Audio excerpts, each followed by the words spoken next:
10వ తరగతి పూర్తి చేసి ఖాళీగా ఉన్న అక్క కొడుకుని ఇంటికి పిలిపించుకున్నాను నేను. అక్క కొడుకే కదా అని చెప్పి రాత్రి పక్కనే పడుకోబెట్టుకుంటే ఉదయానికి నాకసలు లేవడానికే రాలేదు. అసలు ఏం జరిగింది, నన్ను ఏం చేశాడో తెలుసుకునే ముందు మన వీడియోని లైక్ చేయండి. ఇది నిజంగా జరిగిన యథార్థ సంఘటన. నా భర్త ఒక బిజినెస్ మ్యాన్ కావడంతో ముంబైకి పని మీద వెళ్లాల్సి వచ్చింది. పిల్లలు హాస్టల్లో ఉండి చదువుకోవడం వల్ల ఇంట్లో ఒకదాన్నే ఉంటున్నాను.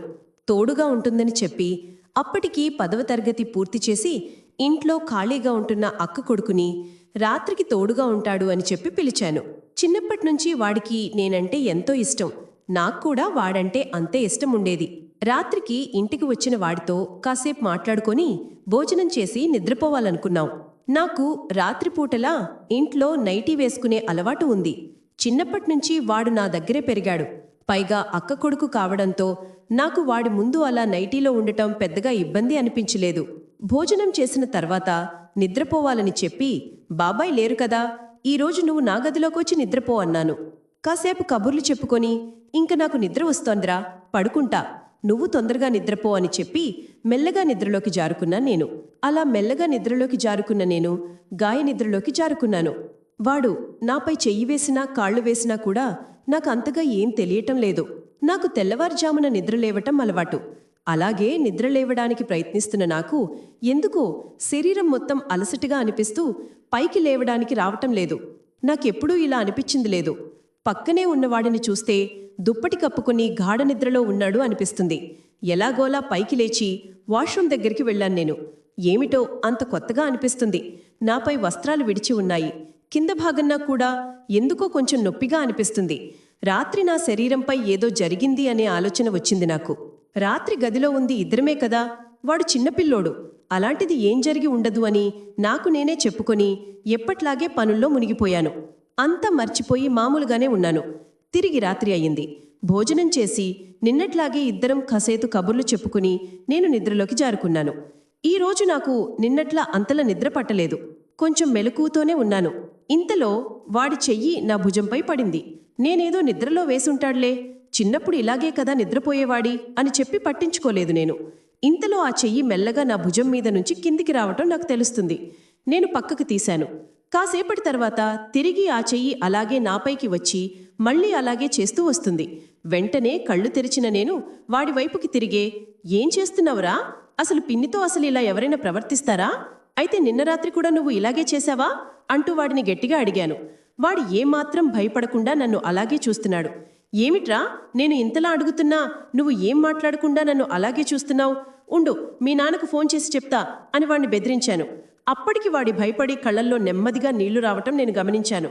తప్పురా, పెద్దవాళ్లతో నువ్వు ఇలా చెయ్యకూడదు, నేను నీకు పిన్నిని అవుతాను, అంటే అమ్మ తర్వాత అమ్మని, నాలాంటి దానితో ఇలాంటివి నువ్వు చెయ్యొచ్చా అని నెమ్మదిగా చెప్పి చూశాను.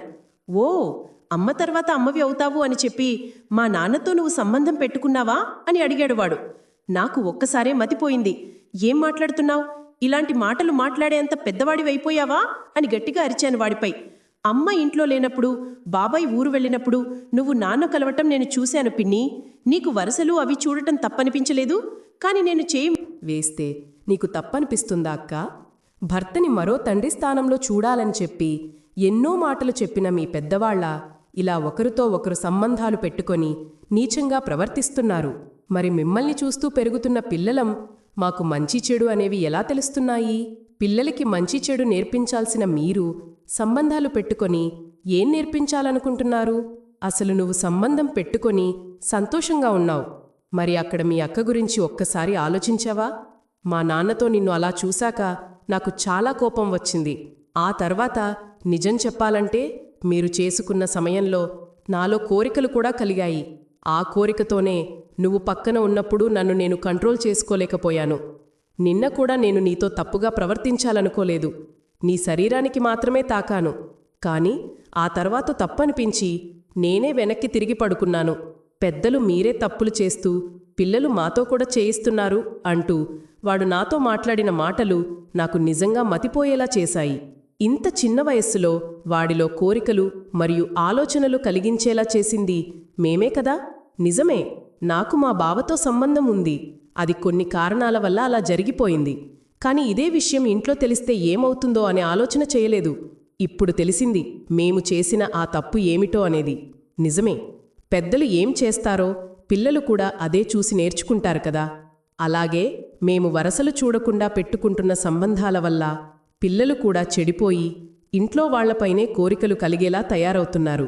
ఇందులో తప్పు అనేది పెద్దల దగ్గర కూడా ఉంది కదా. బయట వరసలు లేకుండా పెట్టుకున్న సంబంధాల వల్ల ఇంట్లో పిల్లలు కూడా అలాగే తయారవుతున్నారు అనిపించి ఒక కథగా ఇది మీ ముందుకు తీసుకొచ్చాను. ఏదైనా తప్పుగా మాట్లాడినా, కించపరిచినా నన్ను క్షమించండి. లైక్ చేయండి, షేర్ చేయండి, సబ్స్క్రైబ్ చేయండి.